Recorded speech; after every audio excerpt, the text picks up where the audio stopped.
Hi, and welcome to LE 200, Legal Research and Writing 1. My name is Mindy Line, and I am your instructor. I know I saw at least one familiar name on the roster from previous terms, but to introduce myself, I am from Parkersburg, and I attended West Virginia University, where I studied economics and international studies with a minor in political science. I then went on to law school at WVU, where I obtained my JD in 2003. I accepted the position as law clerk to the Honorable Robert A. Waters after that with the 4th Judicial Circuit in Parkersburg, and I served as his clerk for 2 years.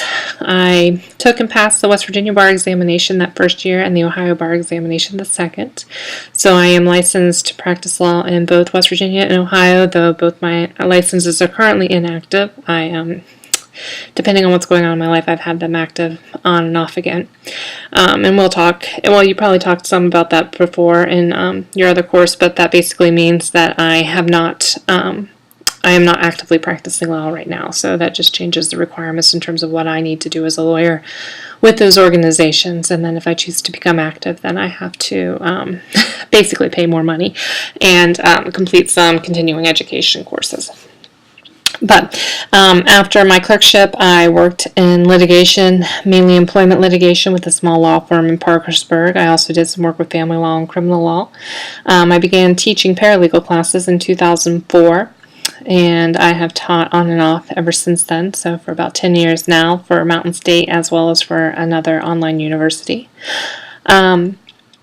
I left private practice when I became pregnant with my daughter and decided to stay home with my now 2 children that I also homeschool, and that is basically me. So nice to meet you virtually, that is. This is LE 200 and the first of a 2-part course in legal research and writing, one of the foundational skills of being in the legal profession as a paralegal, as a lawyer, as anyone.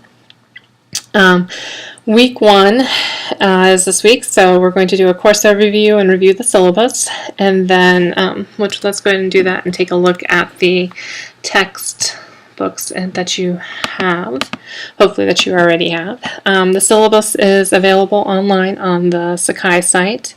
It is a PDF that you can download a copy of, and I encourage you to do that.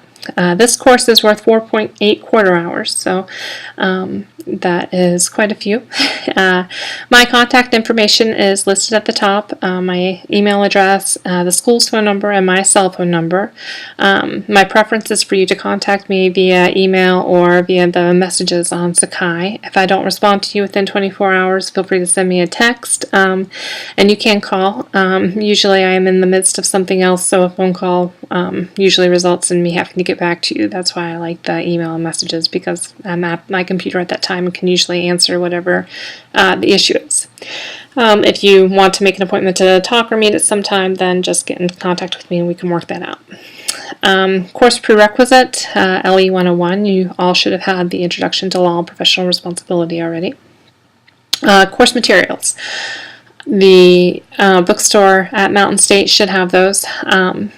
And the Legal Research and Writing for Paralegals, 7th edition, the Aspen Handbook for Legal Writers, the ALWD Citation Manual, and if you don't already have a copy of Rules for Writers, then I encourage it as well. These are the books that you will use in LE 201 as well, so the Legal and Research and Writing 2. So we will continue on with these next term. So there are quite a few books there, but we will use them for 2 terms. Software requirements. Microsoft Word is my preference for you to submit your assignments as a doc or a docx file. If you do not have Microsoft Word, you can get OpenOffice or LibreOffice for free, and those work as well. I also want you to have Adobe Acrobat Reader, because I will upload documents as PDFs or return your work as a PDF, and you can get it for free. And it's just basically trouble-free way of getting documents from one person to another. Okay, the course description.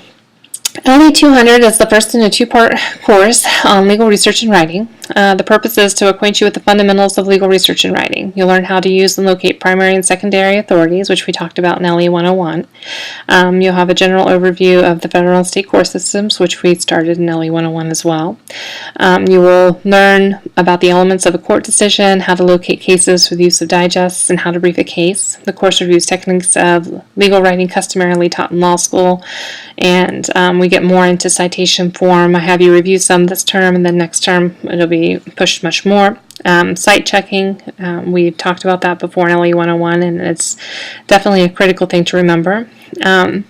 We will talk a little bit about legislative histories and administrative and international legal research, though we won't get too much into the international legal research. You can just kind of imagine all the countries that exist in the world, and they all think of how many sources of law we have here in the United States, so you can, international law is definitely a big area. And then writing letters, law office memoranda, and court briefs.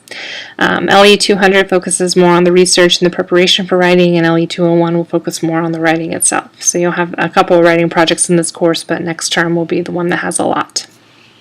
Okay, learning objectives. We want to review and ensure a solid understanding of the American system of government and knowing how it works. So understanding those three branches of government and how they interact with each other and how sources of law are determined and where they come from and what they mean. Comprehension, understanding the difference between persuasive and secondary authority and the concepts of precedence and stare decisis and the different types of law that come from there. I want you to be able to apply that into basic writing skills. So begin actively researching these legal sources, and then analyzing the different resources to work real world scenarios to determine how they're going to apply. Then synthesizing is putting it all together and then evaluating to make sure that you've used the correct sources and that you've completed your assignment correctly.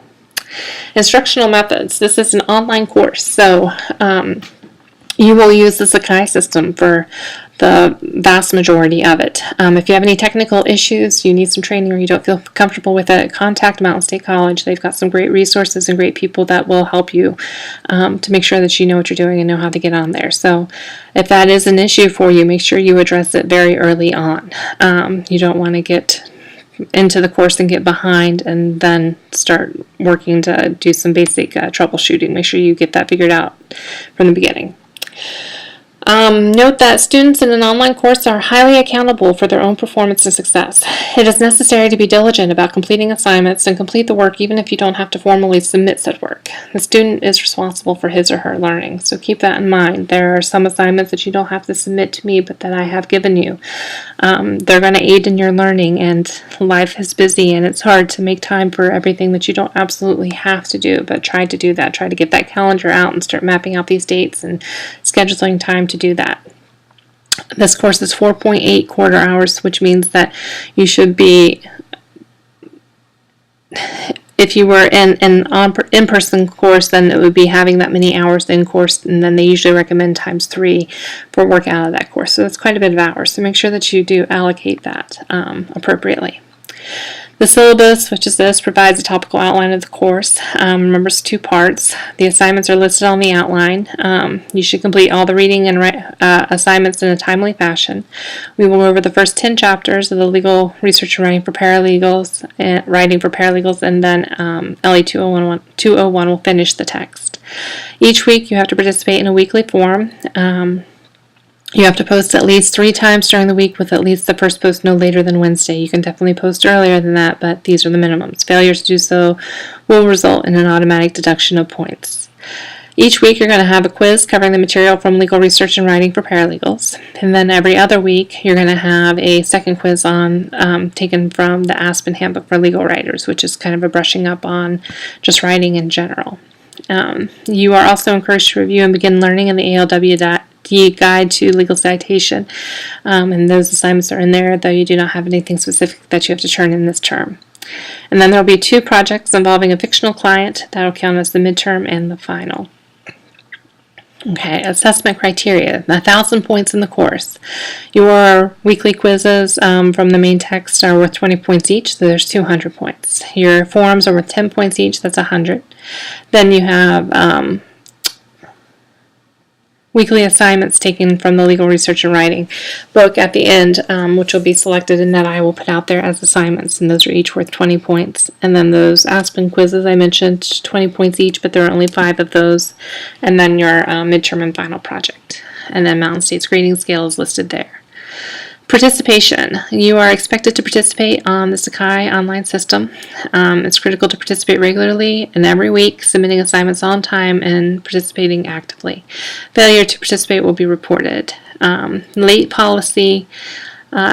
Basically, you're adults, and I expect you to understand the responsibilities that come with an online school and online education. So it's crucial for you to actively participate. If you have, I know life happens and such, so I have like 2-day leeway policy there that if you're later than 2 days, though, you're going to get a deduction of 10% of the total points allocated to the assignment or item. And I do that to be fair to other students because I don't think it is fair for one student to abide by all the deadlines and get their material in on time, and then someone else to take advantage and turn them in late over and over and over again and get the same score. So if you have an assignment that's worth 100 points and you turn it in a week late, then you're automatically getting 10 points taken off the top 10%. So keep that in mind. And then here's the topical outline of the course. So we have what you're reading, assignment chapter 1, so this just refers to your main text. And then the ALWD manual and the Aspen handbook will be specified if there's an assignment from there. And this is one of those, the Aspen handbook, I have complete challenge exercises. There are challenge exercises throughout the text as you read it. And they're like correct this sentence type things. Make sure that you do those. You don't have to turn them in, but that's the type of thing that's going to be tested on the quiz. And then you have a weekly quiz and the weekly forum. So whenever you have an Aspen handbook assignment, that is when your quiz is going to fall. So it's here and then week 3 and so on. Okay. All right. So back to the slideshow. And I will do these presentations from time to time to kind of go over different material that it's easier to be able to add some audio to. It may not be every week, but whenever they are there, make sure that you do take the time to look at it. Okay, Legal Research and Writing for Paralegals, Chapter 1 is on finding the law. Okay, the paralegal's role. Basically, a paralegal is expected to do a lot of the things that a lawyer would do, but the lawyer is going to double check it and look over it. So a paralegal needs to be familiar with print sources, electronic sources, what all these different sources of law are, how to find them, and putting them together. Print sources used to be the way that everything was handled. Everything was printed into books, and you went to a physical law library and you looked them up. As time moves on, we're moving more towards electronic sources where everything's on, like Westlaw or something. Being able to effectively communicate those ideas and the things that you research are critical to success, because without that, then the research is kind of pointless. And you always have an ethical duty to research accurately, to make sure that you do a complete job, that you look for everything, and that you don't skip something, because you might skip something that is a primary binding authority that could change the case, and that would be violating your ethical duties as the paralegal, violating the lawyer, violating their ethical duties, and then also doing a disservice to your client. Okay, law libraries. There's a section in your book that talks about law libraries and finding your closest law library and being familiar with it, and there are several assignments in there that expect you to go in and have access to a full one. We do not have access to a full law library around here. There used to be one in the courthouse, the Wood County Courthouse, but it has since closed, as have many of the law libraries around the state. WVU College of Law has one, and that is probably the closest. Mountain State College does have a small law library, and if you haven't been up there to check it out, then definitely go up there, and I want to try to schedule a time for us all to go up there and look at it together. But it does have a full copy of the West Virginia and Virginia Digest, the West Virginia Reporter, and the West Virginia statutes, the West Virginia Code, as well as some other miscellaneous resources. So if you haven't gone and looked, then you should go and look. times are just changing, and we're switching to electronic sources because it's cheaper than printing all those books and keeping them updated and everything. As students at Mountain State College, you have access to Westlaw. All lawyers in West Virginia that are members of the bar, so it's a mandatory bar, so everyone has access to something called Fastcase. And there are several different online legal research. Westlaw and Lexis are kind of the big ones. So make sure you learn how to use those, as well as take the time to take a look at the books just in case that you're expected to understand how to use them as well. Okay, sources of law in the United States. I'm going to go over this briefly because LE 101, we definitely went over it, and we'll go into it in more detail a little bit later. If these are concepts that aren't just automatically like, yeah, I know them, then you should take the time to look over them and definitely become familiar. The United States is said to follow the common law tradition, or following judge-made law. So there was a time when we didn't have legislatures making statutes and having codes, and things would just be decided by judges, and then that decision would set a precedent for further decisions, and on and on and on. So one decision that is made, and then another, then you could have a court that's looking at another case where the previous decision would be binding on them, then that is called a precedent. And the policy of following those precedents and staying consistent in the decisions is called stare decisis. Now we have more sources of law. Constitutions, there's the United States Constitution, which is the supreme law of the land, and then each of the 50 states has their own constitution as well. And then we have statutes. We have statutes enacted on the federal side, and then each of the states has their own statutory code that is enacted as well. Judicial opinions, all the different courts that exist, all the federal courts, all the state courts, they all issue opinions, which are called case law, and are a source of law as well, depending on where you are. Administrative regulations, so all those federal agencies and state agencies that exist are able to enforce the law by enacting regulations, interpreting those statutes that are out there. So you can see we have a lot of law, and there's just a lot of it out there. So a lot of legal research is being able to sift through that and find those sources that are relevant to you, and sifting through those that are not relevant, and making sure you understand all the different relationships between those sources and how they affect whatever case you're working on. The legal system in the United States, federalism, which we have gone over, in LE 101 you should have gone over. Basically, we divide our power between a federal government and 50 state governments. So, as I was just saying, you have the federal law, and then you have all these different state laws, and they all act. Sometimes they come together, sometimes they're independent of each other. And then we've talked about the concept of primary authorities and secondary authorities. Primary authorities are those authorities that are binding, that have to be followed. Secondary are merely persuasive. So you have a decision of the California Supreme Court, and then you have a case in West Virginia that's very similar, right on point, on all fours with that California decision. But that is not a primary authority for the case in West Virginia because they are in different systems. But if you have a U.S. Supreme Court case, that is binding authority on both. So a case but if you had a case previously decided by the West Virginia Supreme Court, and then you have another case with facts very similar to it, then that is a primary authority. But that California case is going to be a secondary authority, or the West Virginia to the California case would be, depending on where you are. So something can be a primary authority on one and a secondary authority on another, just depending on what court you're in. Change can happen in our legal system. We talked about the doctrine of stare decisis, which means that you're going to follow the previously decided decisions of courts, but that does not mean that they are incapable of being changed. It's possible that they will be changed, and it does happen over time. And the Supreme Court frequently is a vehicle of change in the legal system because they will address something. Frequently, they'll look at a case that is a split between the circuits. So you have one circuit that's deciding one case one way, and you have another that's deciding it a different way. And in order to provide some unification, the Supreme Court will address it and basically pick who's right. Other examples of change: women didn't have the right to vote until 1920. Slavery was legal until 1865. The idea of separate but equal in terms of separating races in education was held legal until 1954, when the Supreme Court case of Plessy versus Ferguson, which was decided in like 1937, I think, that made separate but equal okay, was overruled in Brown versus Board of Education. So change can happen. Just because a case is decided doesn't mean that it's always going to be the law. And then if you take a look at figure 1-2 on page 23, it gives you a little list table of the stare decisis and judicial hierarchy. So the concepts I was just talking about in terms of primary authority being binding here but not there. Make sure you take a look at that and understand it.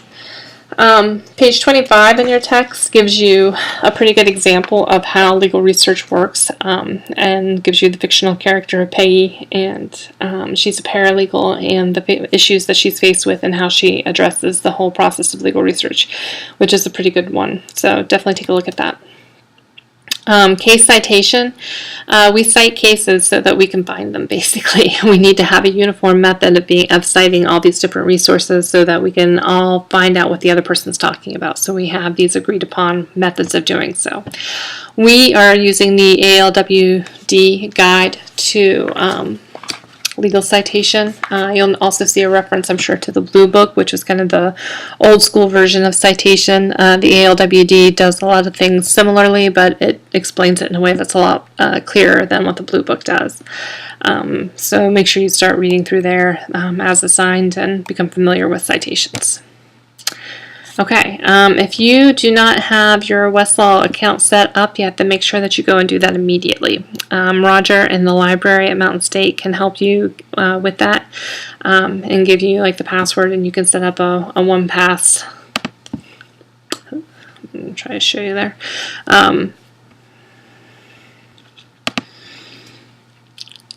Might just sign me back in, I don't know.